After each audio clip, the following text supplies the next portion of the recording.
Hello guys, good day. So this is the guide po kung paano mag-activate ng account dito sa COC. So dito sa SIPPAL po natin kailangan po natin magkaroon ng funds dito sa USDT and some gas fee po sa BNB. So nakadepende na po yan kung anong package yung kukunin natin. So in this example po is ito po ay silver package. Kailangan po natin ng 20 USDT. So after malagyan po natin ng funds itong SIPPAL natin, kuhanin lang po natin yung referral link ng ating sponsor or upline, i-copy po natin yon. And then, if na-copy na natin, click nyo lang po itong explore sa baba, tapos itong search dap, i-click nyo lang po yan, and then dito nyo po i-paste yung referral link ng inyong upline. So, copy and paste lang po yung gamitin natin para hindi po tayo magkamali, guys. Okay, so ilong press lang po natin nito para lumabas po yung paste button. Ayan po.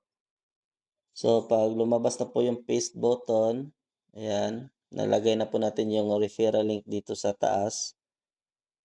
Next step po is piliin po natin itong BNB chain. So, i-click po natin yan BNB chain. Tapos, click lang po ang confirm. And then, ayan po. So, makikita nyo po dito sa sa sponsor address, makikita nyo po yung wallet address ng inyong upline, yung last digit ng kanyang referral link.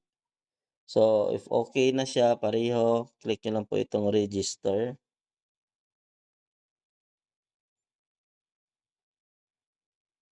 Yan, so confirm lang po natin.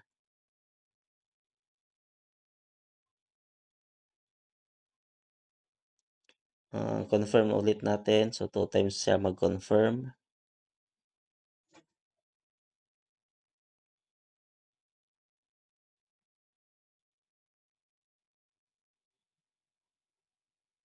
So, wait lang po natin siya hanggang sa matapos. So, ito na po siya. Papasok na po tayo sa ating dashboard. And then, ayan po makikita na po natin yung 20 USDT sa ating wallet is pumasok na po dito sa ating dashboard. Pero not activated pa po tayo. So, next step po is mag-activate tayo ng ating account. So, punta ka lang po dito sa dito sa subscribe. Yan po. Click nyo po yan. And then, makikita nyo po dito meron pong mga entry packages. So, if ever silver po yung kukunin natin, dapat meron pong 20 USDT dito kasi 20 USDT po yung price ng silver.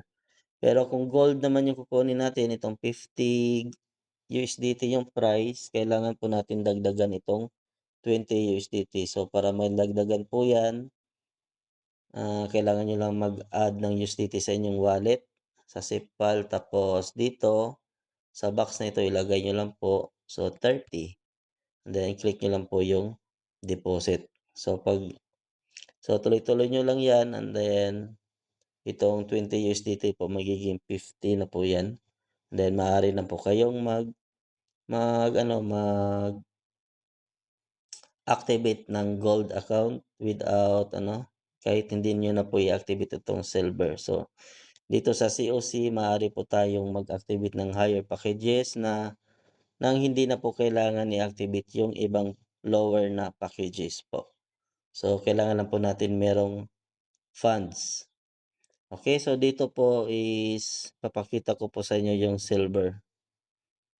Okay, so para ma-activate yung silver, click lang po natin itong activate dito sa silver. Tapos, click nyo lang po itong confirm.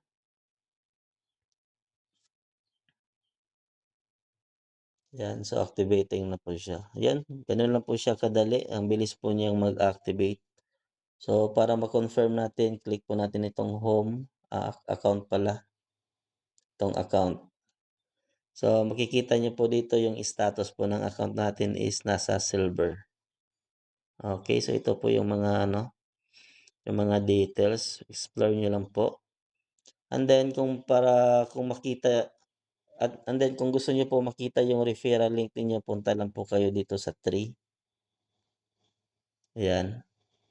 So, ito po yung referral link ninyo. I-click nyo lang po itong copy. So, ganyan lang po kadali guys mag-activate ng ating account dito sa COC. For more questions po punta lang po tayo sa ating group chat para doon po namin sasagutin yung iba niyo pong mga questions.